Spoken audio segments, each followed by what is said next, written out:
Baik, Assalamualaikum warahmatullahi wabarakatuh. Salam sejahtera bagi kita semua. Perkenalkan, saya Ryan Mustawan dan partner saya. Heri Hermawan. Dan pada kesempatan kali ini, kita akan mempresentasikan proyek tugas besar sistem digital dengan judul Simulasi Rambu Lalu Lintas Otomatis menggunakan Proteus. Latar belakangnya, simulasi adalah metode yang penting dalam dunia teknik dan penelitian untuk memahami bagaimana sih suatu sistem dapat bekerja sebelum diterapkan di dunia nyata. Dan dalam dunia IT, sistem simulasi rambu lalu lintas otomatis dapat menjadi proyek pembelajaran yang bermanfaat untuk memahami konsep prinsip dasar sistem kontrol dan otomasi. Dan melalui proyek ini, kita dapat mempelajari bagaimana perangkat lunak simulasi seperti Proteus dapat digunakan untuk mengembangkan dan menguji sistem lalu lintas yang lebih canggih. Dan hasilnya dapat menjadi referensi bagi penelitian lebih lanjut dalam bidang transportasi pintar dan sistem kontrol. Oke. eh, untuk tujuan dari proyek ini yang pertama itu dapat mendesain sistem rambu lalu lintas secara otomatis. Merancang sistem rambu lintas otomatis ini dapat berubah secara otomatis tanpa campur tangan manusia dan kita akan mensimulasikan menggunakan software Proteus. Yang kedua, mensimulasikan dan menguji efektifan sistem. Menjalankan simulasi untuk melihat apakah lampu lalu lintas berfungsi sesuai dengan program yang dibuat. Yang kedua, kita dapat mengamati apakah sistem dapat mengatur lalu lintas dengan efisien dan akurat. Untuk timeline pengerjaannya, dalam minggu pertama sampai minggu keempat, kita berusaha untuk mencari ide dan referensi dari proposal proyek ini dan membuat proposal kegiatannya. Kemudian di minggu kelima hingga minggu ke-9, kita mencoba untuk membuat rangkaian simulasi dan membuat program otomasinya. Dan di minggu ke-9 hingga di minggu ke-11, kita akan melakukan pengetesan simulasi, melakukan trial and error, bagaimana sih sistem otomasi yang cocok untuk diterapkan pada simulasi rambu lalu lintasnya. Dan minggu ke-11 hingga minggu ke-16, kita membuat laporan kegiatannya. Untuk referensi yang digunakan, kita menggunakan jurnal dari Markobuana Data.ac.id, kita menggunakan referensi dari publikasi Analytics.com dan Tekom UPI.edu.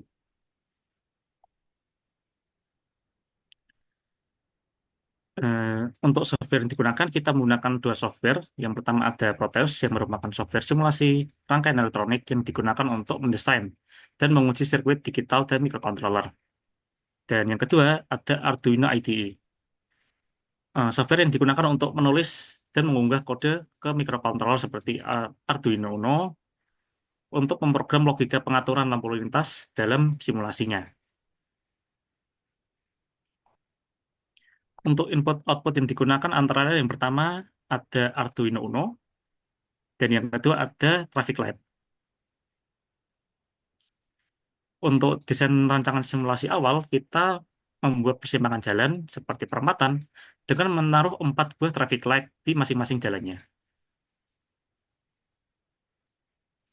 Kemudian untuk implementasi di Proteus, kita melakukan 4 langkah. Yang pertama itu membuat rangkaian, kita menyusun rangkaian lampu lalu lintasnya di Proteus. Kemudian yang kedua kita menulis programnya. Program ini ditulis di Arduino IDE, lalu diintegrasikan ke Proteusnya. Dan yang ketiga kita menjalankan simulasi, mengamati pergantian lampu lalu lintas secara otomatis sesuai dengan logika yang telah dibuat. Dan yang terakhir kita melakukan analisis hasil. Kita mencoba mengevaluasi apakah sistem bekerja sesuai dengan tujuan. Oke. Untuk selanjutnya, izinkan saya menjelaskan perihal proyek kami. Sebelumnya, izinkan saya untuk membuka Proteus.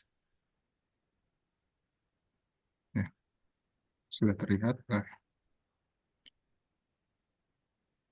Di sini kami menggunakan dua komponen, yaitu ada traffic dan juga Arduino R3. Kita bisa mendownload library-nya di Google, lalu kita tambahkan di Proteus. Untuk jalannya kita menggunakan label atau grafik di sini.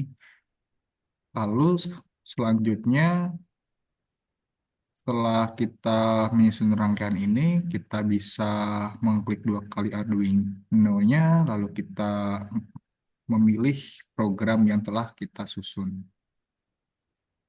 Selanjutnya, izinkan saya menjelaskan untuk program yang telah kita buat.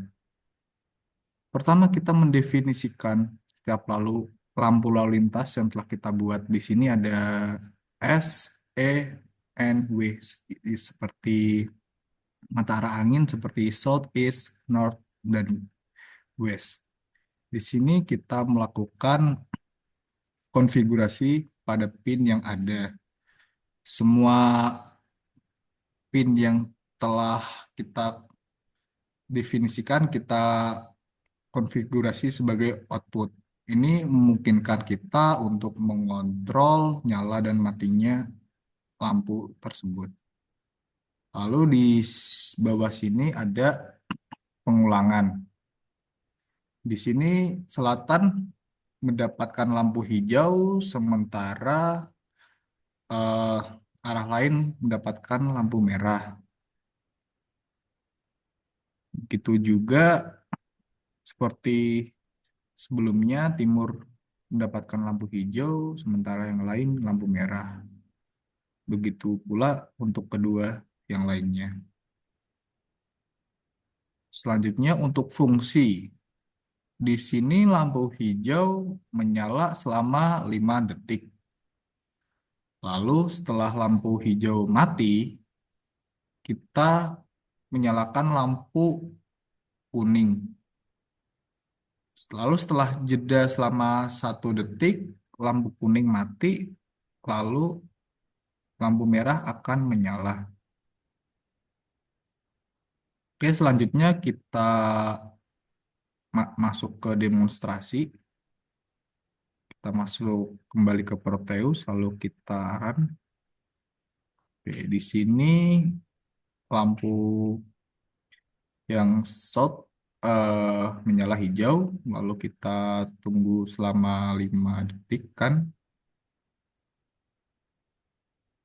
Nah, oke, kita berubah ke kuning, lalu menunggu sekitar 1 detik, berubah ke merah.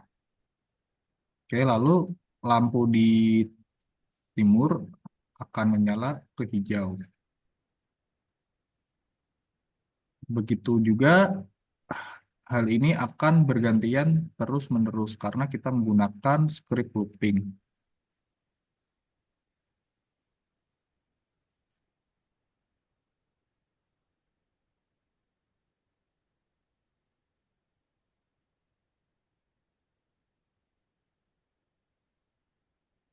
Hasil simulasi dari kami, pergantian lampu lintas berjalan otomatis sesuai dengan program.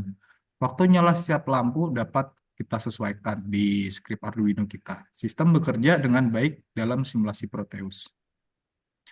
Untuk analisis kinerja, kelebihan simulasi ini sangat efektif dalam menguji sistem sebelum implementasi di dunia nyata atau kasarannya kita mempraktekannya dengan alat real.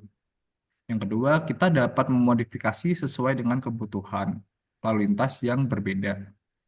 Untuk kekurangannya, masih berbasis waktu, belum mempertimbangkan kondisi real time seperti jumlah kendaraan. Lalu kedua, perlu pengembangan lebih lanjut untuk integrasi dengan sensor atau AI. Kesimpulan, kesimpulan dari proyek kami, simulasi lampu lalu lintas otomatis berhasil dijalankan menggunakan Proteus. Sistem ini dapat menjadi modal awal sebelum diterapkan dalam skala nyata. Potensi besar dalam meningkatkan efisiensi lalu lintas dan keselamatan di jalan. Untuk saran pengembangannya, integrasi sensor. Menambahkan sensor kendaraan untuk pengaturan lampu yang lebih adaptif. AI dan IoT, mengembangkan sistem berbasis kecerdasan buatan dan Internet of Things untuk lalu lintas pintar. pengujian lapangan. Mengimplementasikan sistem ini pada model fisik untuk pengujian lebih lanjut. Oke, mungkin cukup sekian presentasi dari kami. Terima kasih atas perhatian dan waktunya. Dan kami berharap presentasi ini dapat memberikan wawasan baru mengenai simulasi rambu lintas otomatis. Assalamualaikum warahmatullahi wabarakatuh. Waalaikumsalam warahmatullahi wabarakatuh.